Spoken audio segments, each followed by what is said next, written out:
The Gestapo called her the most dangerous woman in Europe. She walked with a limp. She carried a basket. She wore a headscarf pulled low and moved through occupied villages like someone meant to be ignored. And that was exactly the point. Her name was Virginia Hall. Occupied France, 1942. Nazi patrols controlled the roads, the railways, the marketplaces.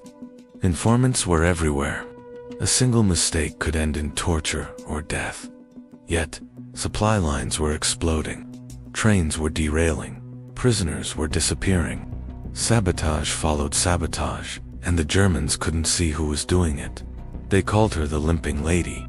They had no idea how right they were to be afraid. Virginia was born in Baltimore in 1906. She was brilliant, restless, fluent in multiple languages. She dreamed of being a diplomat, serving her country in an open, official way. Then, in 1933, a hunting accident in Turkey changed everything. She shot herself in the foot. Infection led to gangrene. Doctors amputated her left leg below the knee. She was fitted with a wooden prosthetic. She named it Cuthbert. When she applied to the U.S. State Department, she was rejected. No amputees, they said. Her future ended with a rule written by someone who had never met her. So when war came and France fell, Virginia refused to accept that answer. If her country wouldn't use her, she would find one that would. In 1941, she was recruited by Britain's Special Operations Executive, the secret organization tasked with setting Europe on fire from the inside. She was sent into occupied France as one of their first female field agents. Her cover was simple, an American journalist. Her real work was anything but.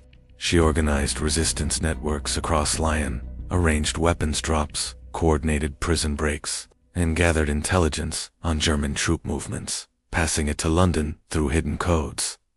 She moved constantly, safe house to safe house, alley to alley, and the Gestapo grew frantic.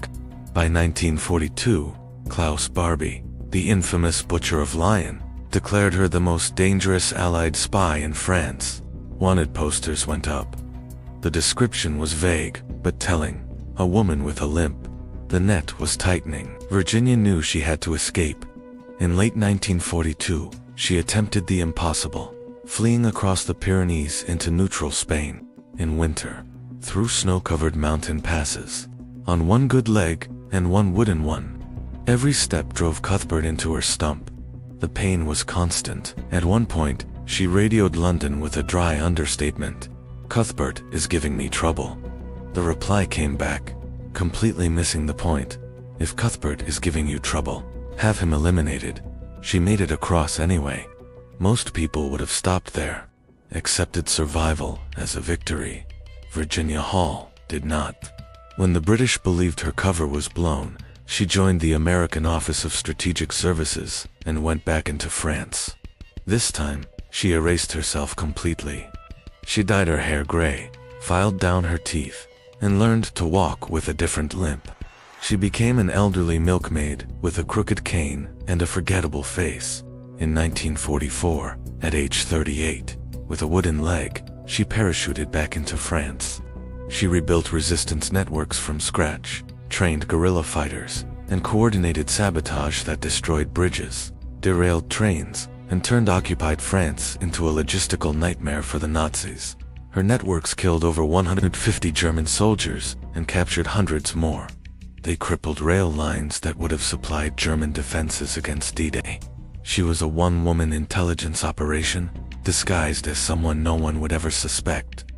When France was liberated, Virginia Hall had spent more time behind enemy lines than almost any other Allied agent.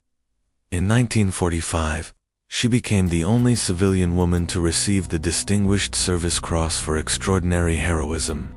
General Donovan wanted to present it publicly. Virginia refused. "Too much attention," she said. After the war, she joined the CIA and worked quietly for another 15 years. No memoirs, no interviews, no spotlight. She retired to a farm in Maryland and, when she died in 1982, most people had no idea who she was. Her files stayed classified for decades, but history has a way of surfacing truth. Today, Virginia Hall is recognized as one of the greatest spies who ever lived, a woman who turned rejection into resilience, who used invisibility as a weapon, who outwitted the Gestapo and terrified Klaus Barbie while walking on a wooden leg named Cuthbert. She didn't just fight the Nazis, she made them afraid, and she did it by letting them see exactly what they wanted to see, a limping woman who could not possibly be dangerous. Thanks for watching. If you were inspired by this story, please like and subscribe for more hidden histories.